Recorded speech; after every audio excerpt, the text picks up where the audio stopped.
Good morning, good afternoon, or good evening, wherever you are. Remember, you have greatness inside of you. Welcome back to another Habs Daily News with your hockey coach, guru, Coach FRENCHY. Today, episode number 152. What do you have on the menu, coach? OMG, guys, I have a lot. I'm going to talk about different things about the Montreal Canadiens. I'm going to jump in from different news around the NHL. So don't wait. Let's dive in. Talking about the first subject of the day. The first subject of the day, guys, is about the game between the Montreal Canadiens and the Pittsburgh Penguins at the Bell Center tonight at 7 o'clock Eastern Time. I'm going to do the description of the play-by-play. Let's see what they are so far after a couple of games they played this season. Montreal, the record is 1-2-0. Pittsburgh, 2-0-0. The scoring chance percentage, Montreal is at the bottom with 27 standing.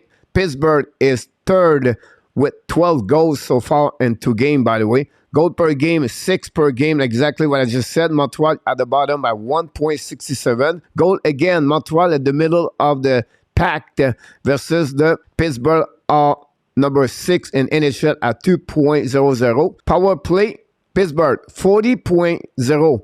Third in NHL, Montreal at the bottom with 0 goal and 10 attempts. The PK, the Montreal Canadiens is 88.9, number 8, pretty good overall. And Pittsburgh is at 10, just behind the Montreal Canadiens. The head-to-head last season, Pittsburgh have 2 W versus 1 loss. Montreal is 1-2-0. We know during the offseason, the Pittsburgh resigned Malkin and Letang and Ross. Tripler was on the UFA, and Paquel is another one. But Crosby guy does not stop. He still produce with maybe one of the best line in NHL with Guanzel and Ross. Since the beginning of the season, Crosby already have 5 points, Guanzel 4, and Ross 3. Just give you an idea, this line one day works. Pittsburgh can beat anybody in NHL. But the most important things tonight, guys, he's back. Here at the Hockey National Show, we call him the Muppet, but the Jeff Petrie and Rand Poland are back at the Bell Center tonight. We'll be interesting how the people are going to act, the reaction with, again, Jeff Petrie. Can he get a standing ovation? Can he get some applause? Can he get boo at some point? It will be interesting to follow this during the game. And then, obviously, Mike Madison is not there for the Montreal Canadiens. We know it was that trade between Pittsburgh and the Montreal Canadiens during the offseason. For the goaltending tonight, my expectations are Travis Jarry and Jake Allen for the Montreal Canadiens. We know when we create those videos, it's a little bit early in the morning, and I don't have the full roster for both teams. The next thing I want to talk about, guys, I just mentioned his name. It's Mike Madison is not going to play for the Montreal Canadiens for the next 2 months. What is happening? Well, we know we open spot for young players like Kaden Cole, Jordan Harris, and Harbor Jacky, and they take advantage of their situation right now. And most of them play very, very well since the beginning of the season. But the problem is not only, the problem is about the transition. Without Mike Madison and without Jeff Petrie last season, Montreal don't have a lot of players can carry on the puck as the defenseman and join the rush. Whatsoever they try, it's not the same caliber like Mike Madison. And this, for me, is really a major problem for the Montreal Canadiens. For what they said last week, Derek Ladon and Shelton Keefe, 2 coach in NHL playing in the Montreal Canadiens, and Martin Saint-Louis is behind the bench. Montreal Canadiens become another different team on the transition, one of the best in NHL. But unfortunately right now with Madison, this is not happening, and this make Montreal struggle a bit more. They try, but Cole cannot carry on the puck like Mike Madison, Harris, and Harbor. Possibly they move, but not good enough, honestly, to make the same impact like Mike Madison does usually when he's on the ice for the Montreal Canadiens. The next thing I want to talk about was the Montreal suffer is really on the power play. They are right now 0-10. Martin Saint-Louis explained a bit more during his press conference how they use front unit and the reason the reason why SUZUKI is not on the power play.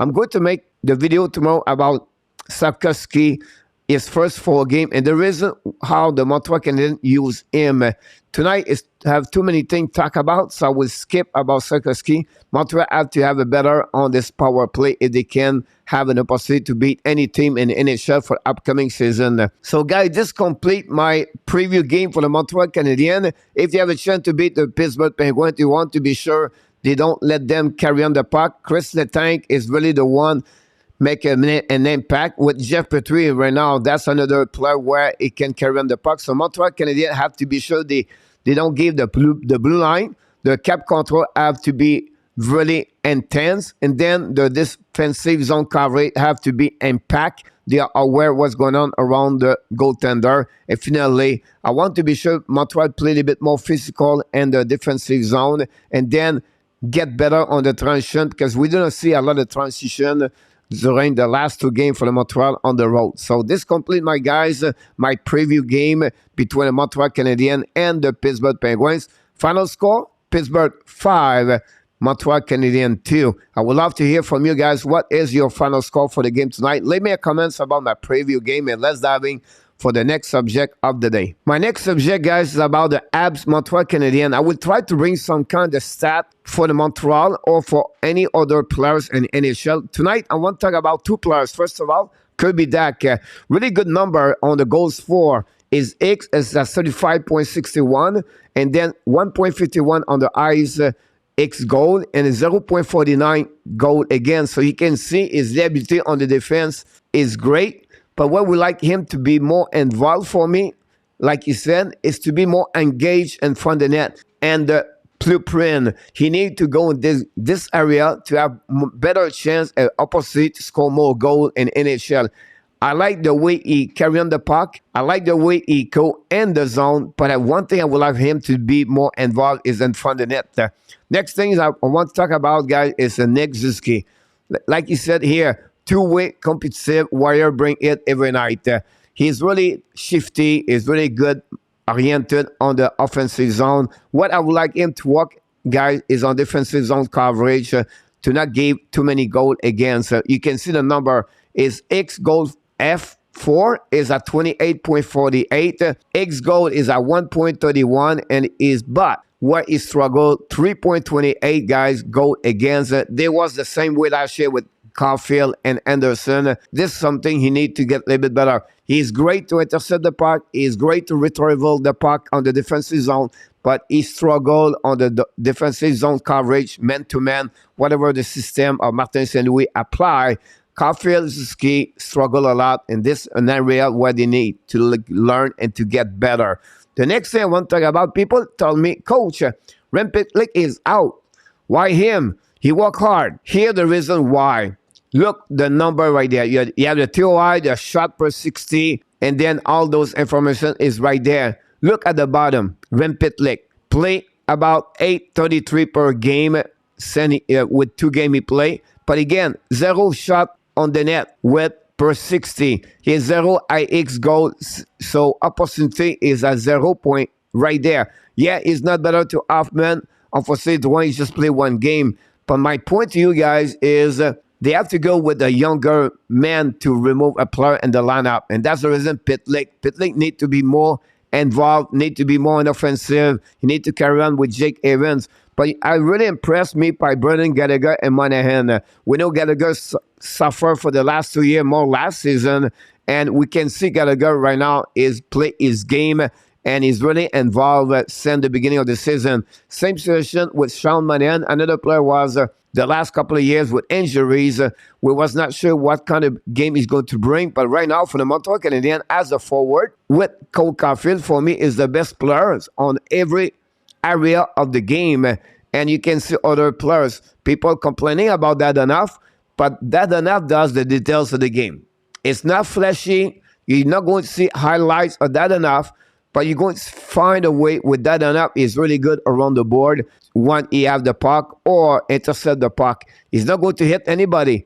But the way he play, he make a coach happier because he always been with the details of the game since he's in NHL. So overall, that give you an idea about those statistics. And like I said, I will bring more stats want to have a chance and opportunity to give you more information and contents. And that's what we try to bring, guys, at the Hockey National Show, is to bring more contents for each one of you to understand more how the game works. Let's move on now, guys, for the next subject of the day. The next subject of the day, guys, is about the Habs news. Like I do usually, I try to bring some different kind of contents for the Montreal Canadiens every single day. Some update, could be about the team, could be about different players. Today, guys, I have something very good. It's about the duo DACH and Monahan. Since the beginning of the season, I think we heard sometimes the SUZUKI, Caulfield, DeLanery, Gallagher. And I think since the beginning of the year, DACH and Monahan really complete each other. They really well done their works so far with the Montreal Canadiens. It's not always perfect, but I think they fit good together. Why? Because I believe DACH is really strength where Monahan is not strength, and Monahan is really good where DACH have some kind of weakness during his game. So first of all, I want to talk about this one. Is Monahan face-off so far, guys, and 46 face-off he took. He has a percentage of 67.4. This is unbelievable when you think about that. The second thing, DACH right now and 13 attempts is about 45%. That's better compared last season. It was at 34.2, I believe. Again, Monahan does something where DACH is not very good usually. But on the flip side, Kirby DACH is really good on the transition. He carries the puck very well. His entry zone is great because he's really shifty. He has a great hands. And he said he's really adapt for what he see in front of him. He said, look, when I go with Makar, again, Kel Makar and Roman Ozzy or Victor Edmond, where they are great skater, they're not going to apply the same way if I play again an opponent defenseman where their skate is not great. What are you going to do with those kind of defensemen? They're going to go backwards a little bit more compared to Makar. They're going to better cap control. They're going to beat me right away. So I have to thinking all the time who I'm coming against, and that's when I make my move. The only thing I would suggest him a little bit for that is to use a little bit more the middle of the ice. But otherwise, that is good on the entering zone. That's called the transition. So he pick up the puck, defensive zone, example, or neutral zone. He go on offensive zone, and he carry on the puck very well. On the flip side, this is not where Monahan is. We know Monahan is skating it's not great. It's just average. But when the puck is in the zone, that's why now the magic happening, because Monahan is really good on the offensive zone. Ability is great. What you talk about, he has a great IQ, he has a great vision, great time, and open space. Two areas where it's very difficult for young players come in the NHL to understand this. Slow the game. That's Monahan is really good, and that's what is really make a great duo with DACH. I think so far. My only problem I have right now since the beginning of the season, I don't think so. They have the right partner. What you talking about? I don't think so. Mike Hoffman or Dadanov is the right player with them. I would love to have a guy can come and the blueprint, because usually DACH and Monahan are not always there. So I would like to have a Gallagher or an Anderson to create those kind of space and to be involved more in front of the net. That would be my suggestion. I could be wrong here. Some people talk to me about Savkovsky. I'm a little bit worried to use Savkovsky again, the best line to opponent team. But again, they can try it. But they have a suggestion to make. I would prefer to get Gallagher with the DACH and Monahan. That's complete, guys, this subject. Let's move on now, guys, for the next subject of the day. Every Monday, guys, we talk about the Habs Prospect Weekly Report. And this week, we have a few players did very well. First of all, Davidson from Seattle and WHA got 8 points in 3 games. A great performance for Davidson. Joshua Roy, guys, continue exactly what he did last year. And this kid is unbelievable. 6 points in 2 games again. Gaydon have 6 points in 3 games.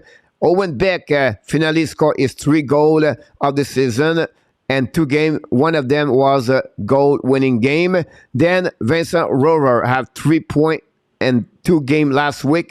Engstrom does really well right now in the SHL. He started the season about 12 minutes per game, and now he's played about 16, 17 minutes per game. He got 1 assist last week in 2 games. I like how he played. Then finally, Oliver Kapanen have 2 points and 2 games last week. And let's move on now, guys, for the next subject of the day. The last subject of the day, guys, is a called Frenchy Corner. I'm going to do a quick video, 2 videos. First of all, people tell me, oh, Jordan Harris is pretty good. I love his consistency. I want to show you what he did during the game against the Washington Capitals, and what he did is really good. Let's talking about this one. Look, Jordan Harris, 2 versus 1 is intercept the puck, and I'll go slow motion. Look how he react. Now he's going to turn around. He sees a 2-1. Check his head. He's going to realize what's going on very soon. Put his head up. He see his option, what he need to do. He drop his left hands down. Try to intercept the puck right there. And I will tell you why he does it. But first of all, we don't want to have a defenseman with one hands. Why? Because those situations, you expect a pass, usually is a south pass. So it's a little bit a pass in the air. And if you keep your stick, what he is right now, Jordan Harris, 2 hands on his stick, but you have a chance to intercept the puck. Great mind right away there. Secondly, his anticipation, read the play, it was solid, and that's how he did. And honestly, he just caught a good opportunity for the Capitals to score. Great play of Jordan Harrison. He played with the Montreal this season. He does very well overall. Let's check in from the Pittsburgh Penguins, the number 43. Really great performance of him. Look what he does. Right now, he's going to pick up the puck. He's going to almost diving to pushing the puck to his teammates right away. Play the puck. He recovered the puck all the way back down right here. And then he tried to pass the puck to under the side. Look again. With full arm, he passed the puck to Zucker. Zucker tried to pass in front of the net to Carter, but the puck go back to NN, the number 43, and he scored a goal. Effort, work ethic, pay off at some point. It's all about the process, and I just sharing with you a great video about the NN. We're going to play against the Montreal Canadiens. And guys, this complete this episode. I know it's a little bit longer, but I love to talk about sprinting. Hopefully you enjoy it. Here we go. Episode number 152 over, ladies and gentlemen. Please, before we leave, we want to remind you, don't forget, guys, to click on the like, subscribe to the Hockey Nation Live Show. Leave me a comment. Tell me what you think about this episode. And of course, remember, you have greatness inside of you. Don't forget, we do the play-by-play tonight, game between the Montreal Canadiens versus the Pittsburgh Penguins. We wish you an amazing, great day, everybody.